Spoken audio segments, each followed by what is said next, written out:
Welcome to another episode of the Site Crafting Podcast, a podcast by Site Crafting, but it's not about site crafting. Today, it's about Stacey Crnich and GoodRoots. If you don't know, you're going to learn so much about the incredible work that Stacey is doing. She has a background in brand marketing, so we are instantly soul sisters, and the work that she is doing with GoodRoots is very powerful and innovative to address food scarcity, supply chain issues. It's been called innovative, but what's really interesting about my conversation with Stacey is it's shifting a narrative. It's changing how people think about making healthy food accessible to folks in Pierce County in a dignified way, in the way that they center the human experience and the customers and the people that they're servicing with their online ordering for food, which is then going to a food locker. Think Amazon, right? They're borrowing pages from other industries' playbooks in a social service sector. So it's a really great conversation. Hey, Stacey. Hi, Jen. Thanks for having me. Yes, it's good to see you. Last time we were together, we were at the Buckley Eagles for the Wilkeson Way Forward fundraising dinner. We sure were. We had Uh, coleslaw and barbecue together. that was a good time. hmm Well, thank you for being a part of our podcast. We ask every guest about their experience with the internet. So, do you remember when you first got on the internet and what that experience was like? Yes, it was upstairs in my mom's office in her home in Portland, and she had bought one of the original iMacs that looked like kind of see-through, like jelly sandals, except it was like see-through teal green. So it was really cool. It's really noisy with the dial-up to get on, but it felt like victory. It's amazing. It's so wild to think about a time where like access to the internet was like centralized in a home. I Yeah. know. I just remember like moving our set of Encyclopedia Britannica that were, maroon with gold writing on them. And that was just like the holy grail of how you were going to do research. And I just remember like moving that from, it was like one of those secretary desks that folded down, and like those were no longer needed at the desk. Like that, our homework desk did not have that anymore. And just how weird that was. Yeah. Whoa, that is a transition for sure. That's amazing. Bye bye, Britannica. Yeah. Well, you work for an organization called GoodRoots. Can you tell me about it? Yeah, GoodRoots Northwest actually began as the Bonnie Lake Food Bank in 2009. And I became a part of the organization in 2020, right around the COVID lockdown, which is a crazy time to have a career change. But, in the months leading up to that moment were sort of life-changing events, not even knowing that we were about to embark in one of sort of the quintessential life-changing events of our time, which was that pandemic. But leading up to that, I started volunteering at the Bonnie Lake Food Bank and was working in the Friday evenings after work, and was just so enchanted by, the people in the space, but completely disenchanted by the space itself. It was a dilapidated building that the organization had been doing its best and needed any type of space to be able to serve community members, but it was undesirable. It had everything wrong with it and every infestation that you can imagine a building to have, and just was not sanitary. And I just remember that sticking with me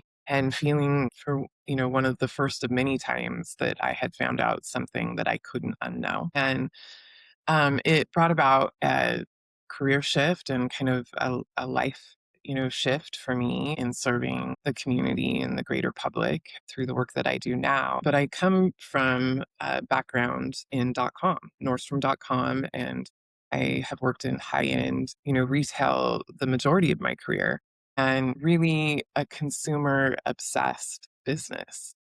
Where, at Nordstrom, gosh, it's, just such a consumer friendly place to do business. It's completely ingrained in all decisions that we make, including, the temperature in the coat department was turned down, the volume of the music, the way things smelled, where the restaurant was, where certain departments were located. Everything was through the lens of how a consumer would experience it. And then when I moved into what is social sector and, human services, I realized that humanity was seldom acknowledged in that experience. And that was the case that was happening at the organization formerly known as the Bonnie Lake Food Bank, that in scarcity, in hardship, that the humanity had to take the back seat. And I think, more than anything, our organization and my leadership has brought about conversations about thinking innovatively and thinking outside of the box. And I always push back on that a little bit because I think that the things that we are doing in private sector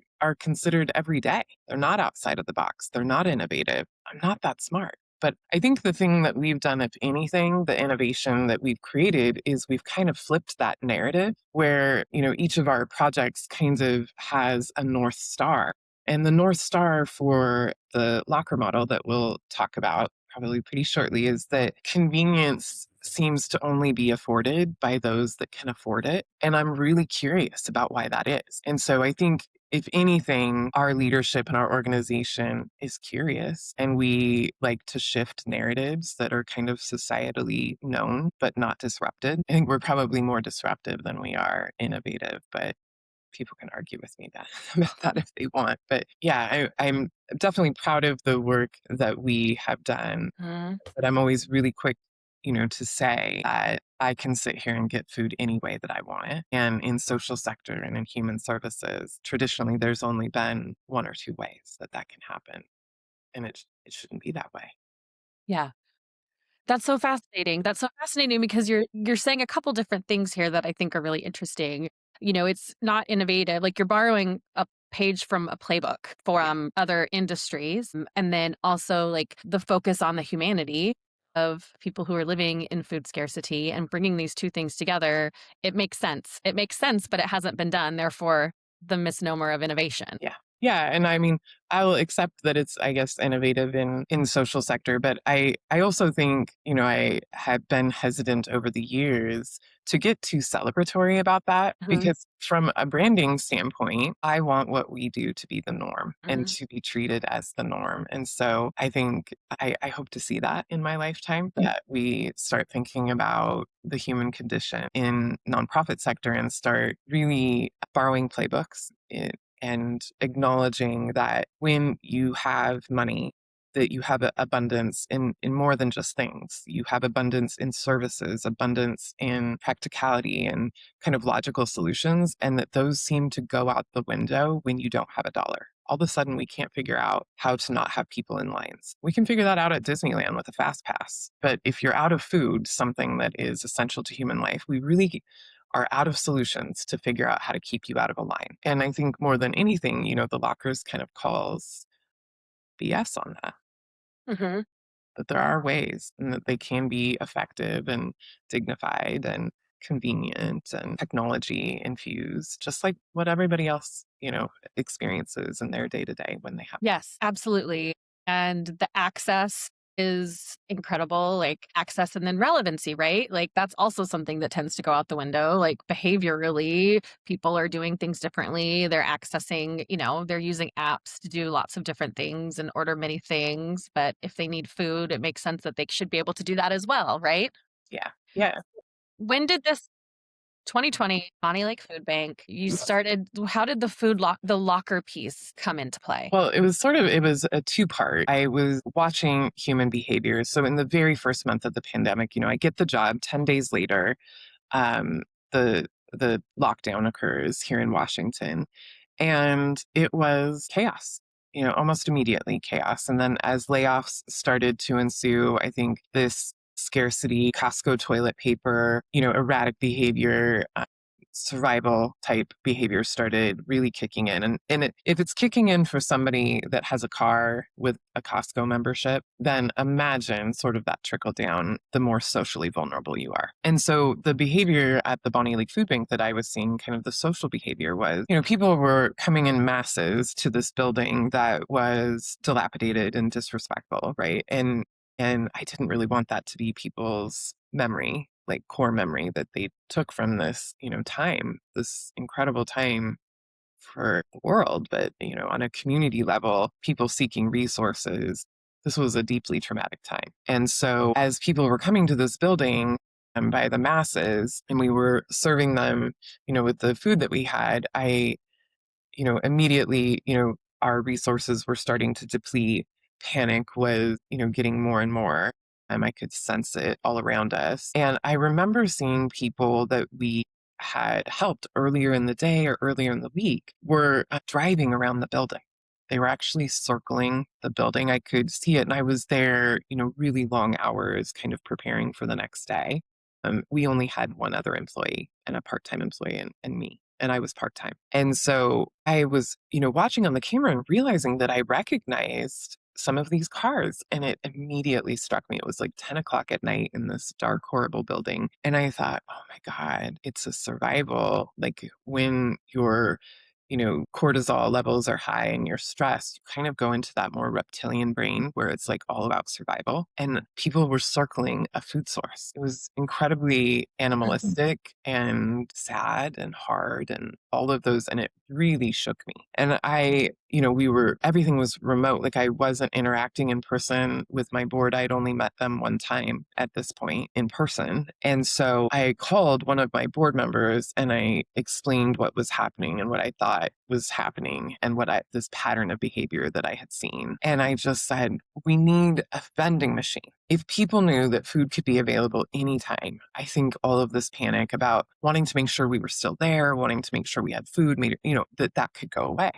And she immediately started researching the application of like an Amazon style locker, and what they were doing in Europe with different types of equipment, not Amazon, but all companies. And in Europe, where they've kind of run out of land for strip malls, they've gotten really creative with technology over the years. And so there are a lot of vending machines, especially like in Hong Kong and in highly densely populated Asian countries, they have, food vending machines. And so we started researching and found a couple vendors and really started vetting and writing grants. But it was 2 years before it caught the eye of Pierce County Council, specifically Council Member Dave Morrell. And with lack of transportation in, District 1 in rural areas all across the nation, but in East Pierce County, transportation was an issue. He really saw it for what it was, which was an infrastructure solution. And it got voted through council for a pilot. We got it up and running and it immediately started working. Now, backing up, I did not want people in 2020 to come to that building and have, a trauma response.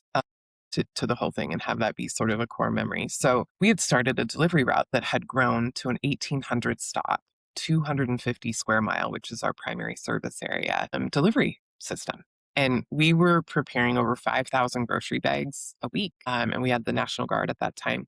But during that time, we were also like collecting data, which was the majority of our customers when we were delivering their orders between the hours of 8 in the morning and 4 at night weren't home. They were at work. They were at work, or they had a disability, or they did not have a car. But there wasn't just people waiting for orders from us. This was purely about the hours that a food bank is open and operating did not align with, what they needed in terms of access to food. And so we knew, even stronger, it was a gut instinct at first based on behavior, but then we had more quantitative proof that really we needed a distribution model that was designed around the consumer base that's using it, which is working class Americans that are trying to keep their home, their cars, and their families. It's amazing.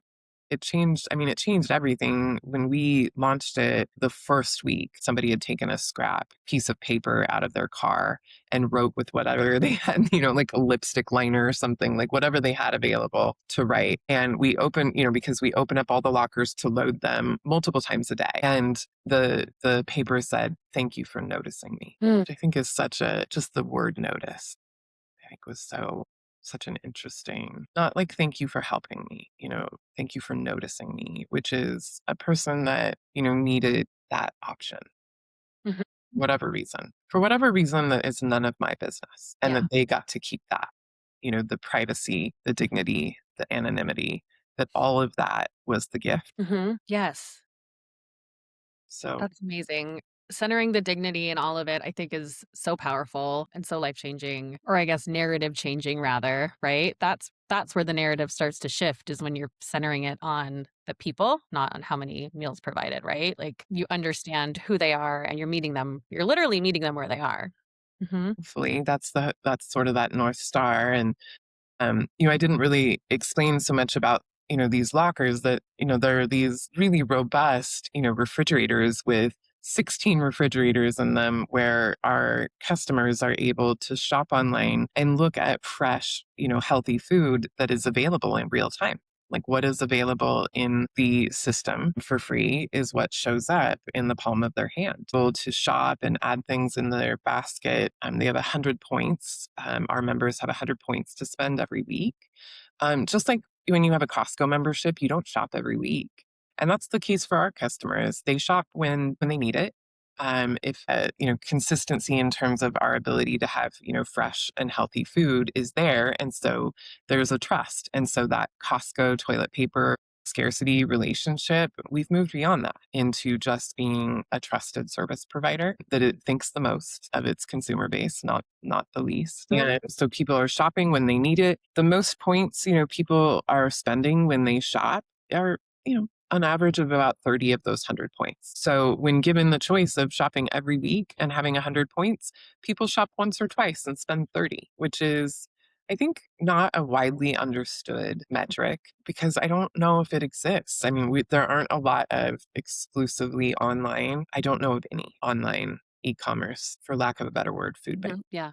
What does that metric say to you? That we have identified the root of scarcity and trauma-based behavior and found a way to build trust instead. It's a good thing.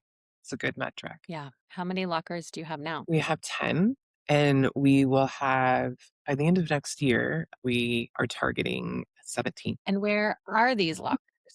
So here in rural, we address each of them as a pilot where we're testing a market. So when I, talk about what we do, I can really only relate to sort of business principles. I am not so familiar in social sector, and I'm not sure I ever will be. I think that I keep myself insulated in the best way, where I'm very aware that there are a lot of systems that don't work for a lot of people. And in order for me, and that is upsetting for me, which is sort of that guiding force of like why I continue to want to design things with my team that work well for people. If I know about things that aren't working for all people, it is really upsetting. And that is not a good place for me to design from. And so I tend to stay pretty focused on, what it is that I'm trying to achieve and who I'm trying to work on that with, which is our customer base, which we have a strong connection with. And the food in the area that we're surrounded by here in the Sumner Valley is fresh, gorgeous food. And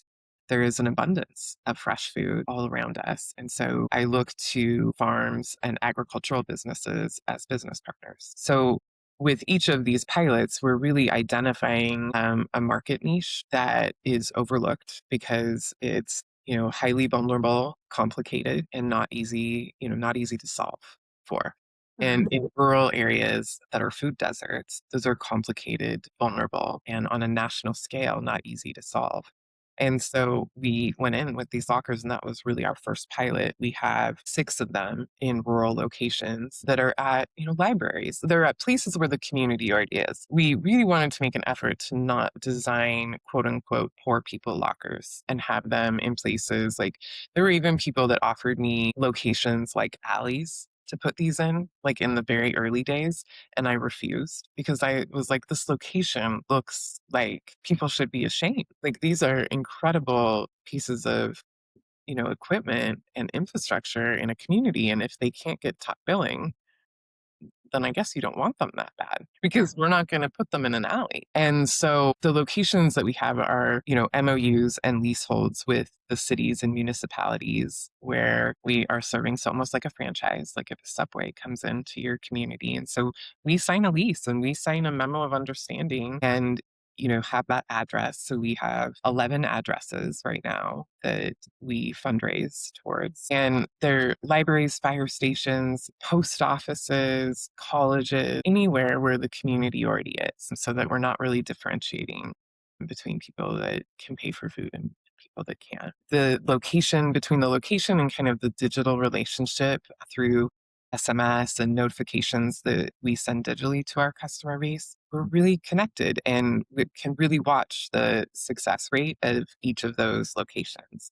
And so, that was the original pilot. And then we did an expansion upon that pilot with a congressional appropriation. And then we got a second congressional appropriation and expanded a little further west onto college campuses. It was another kind of thing that I can't unknow, which is, young adults and people going back for education to improve their life and well-being and their ability to sustain financially were having to unenroll from college because they needed to address basic needs. And to me, like making investments in our future, that's our future workforce. That's the future of our economy, is having to make really hard choices to not stay in school because they need to go to a food bank in the middle of the day and figure out how to eat and get a job and figure out, the whole thing. And so we felt like because colleges are such consumer obsessed businesses, they are also pretty obsessed with their students and their well-being, that they made such great partners for a pilot as we were starting to travel west into the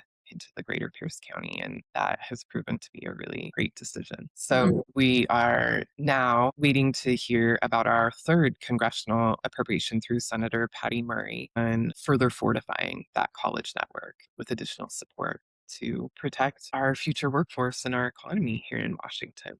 So we're excited about that. That's incredible. And future thinking, right? Like you're thinking ahead, which is really amazing. Trying to. I think sometimes the present feels really discouraging. And so thinking about making investments in our future just makes sense. And that's a lot of the guiding, work that we're doing right now with site crafting.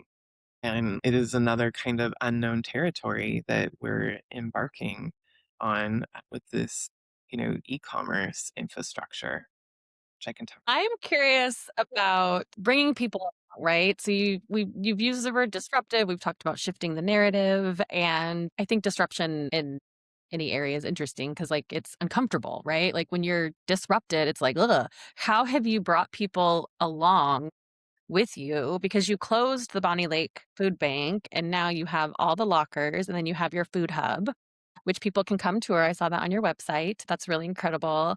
How did you bring people along for that journey? Because you have, you have to get buy-in. Yeah, disruption is really complex in social sector, more so than I had ever really experienced as somebody that worked in a highly competitive field that where I moved a lot of money. Part of that is seeing competition and improvement of services and service models as actually being looked highly at, right? Because innovation and disruption and improvement of service changes and improves experiences for consumers. So it's actually very popular in private business to be disruptive. And it isn't so much in more sort of systemic societal, issues and kind of longstanding social sector government spaces. Those it is not looked well upon to upset the apple cart or make anybody look bad or take away my donor, with your flashy thing that you do. Like all of those things are really upsetting, and people's reaction to that I wasn't expecting, because I felt like I was improving the experience for the end user who was suffering in what I would consider a humanitarian crisis at the time. And so I wasn't prepared for people to be upset by that. I thought that that might be celebrated. And initially it wasn't at all. I think that I still operate with the assumption, and I don't think it's a complex, because many people have agreed with me on this, that when you do disrupt something, that there is a certain percentage of people that are waiting for it to fail at all times, would delight in that. And so I kind of, walk the earth knowing that not everyone is as supportive of this beautiful thing that we've done that is highly effective and, serves people well and does all the things that, we've talked about. It's confusing. But, part of what, I've made sure to surround myself with really great people that are working towards, this North Star that we all own. And we're all very aware, whether you are packing an order for a student and helping us as a volunteer, whether you are my operations director, Kelly Fremont, whether you are a truck driver, that every single person on our team know what our purpose is and what our North Star is. And that there is an energy about that. And we protect that internally and externally. But what we found is when you can protect that internally and consistently do what you say you're going to do over and over and over again, which is a long game plan. Like we cannot let our guard down. If we say that we're committed to excellence for our consumer, that is a long game play and we're in it. All of us understand the ramifications of what failing forward, could be. And I think also there's like a misunderstanding that when people are successful at something that they haven't failed, you fail 9 times and you succeed once, right? I think for us, there is a very strong culture about how we operate in this disruptive, innovative work, and we're really proud of it. And that is quite infectious. And then I think that we have made sure through our social media and through just our very genuine engagement with our community to control that narrative through storytelling. Storytelling is such a powerful tool. In the beginning of the pandemic, even our delivery route, our 1,800 stop delivery route, was put under a microscope and questioned. The lockers were questioned. Our food hug was questioned. You have to be prepared to answer questions about these things. And what we're finding is, telling the story of whose life that's impacting is the best way to counter pretty much any argument. But I also think that the culture of the team is that we're pretty comfortable, answering questions about our work. And we're also really comfortable about modifying and, making it more efficient, listening to feedback from our community. And we're pretty reactive and adaptive and nimble. And because of that, when things arise in this, and I think it's a lot of why you don't see innovation and new work because it requires a rigor from a team of people that are willing to continue to develop and tighter things to make it work. And that takes stamina. And stamina has to come from, the mental stamina needs to come from someplace. There needs to be kind of a reservoir for that. And we are pretty intentional about creating that reservoir for that stamina, that you get filled back up, that you know what you're part of, that you understand what the North Star is, that you're thinking about, human beings and their quality of life as you're, for the 19th time trying to figure out this inventory system that just doesn't seem to, and it requires a rigor and a persistence. And I just think that that is so baked in to our culture that I don't realize that not a lot of places operate like we do. And I think our team now will travel to the outside lands and realize we're pretty different in how we address that, right?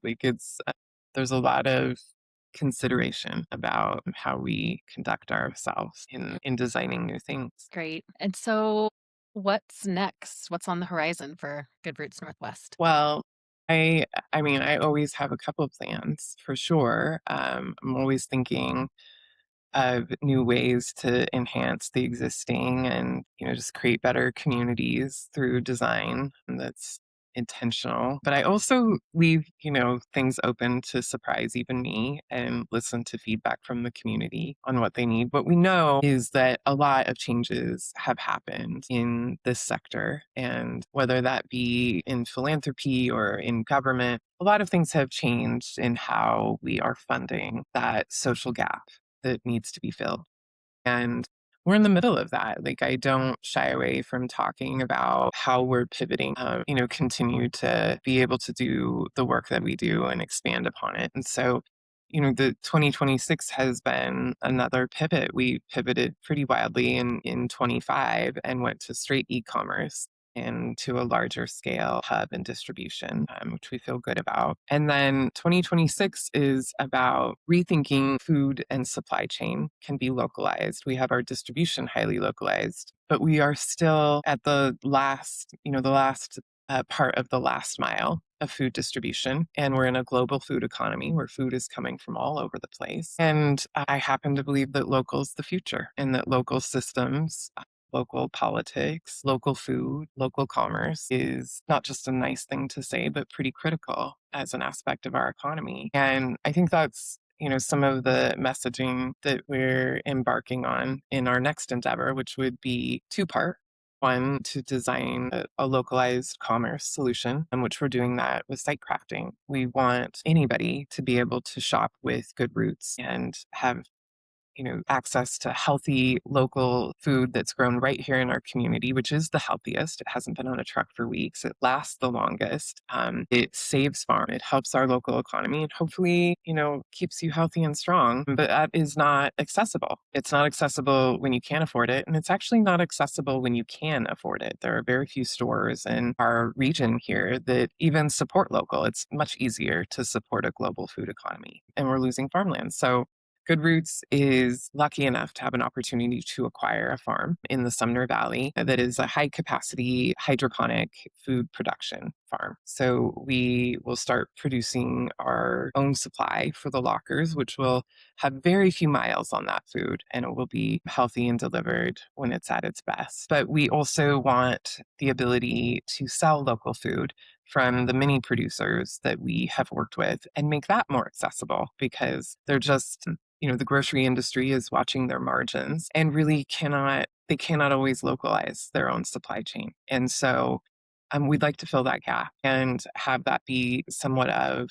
a Tom's shoes or Bombas socks experience where somebody is purchasing local food and knowing that with that, the return is that farms are saved and a region is fed as part of that purchase. So that revenue component and the farm future and really closed loop our distribution system and our technology and our sustainability and all of that really gets completed in those two really important things, that e-commerce and then the acquisition of a supply chain. So we're grateful to have the opportunity to do both this year and start embarking on that, and thankful for just the trust that site crafting has in us, that our idea that hasn't really been done has some validity, and we're excited to walk that path with you. Thank you. And thank you for your time today. And thank you to you and your entire team for doing such important work. Keep calm and carry on. That's right. I like it.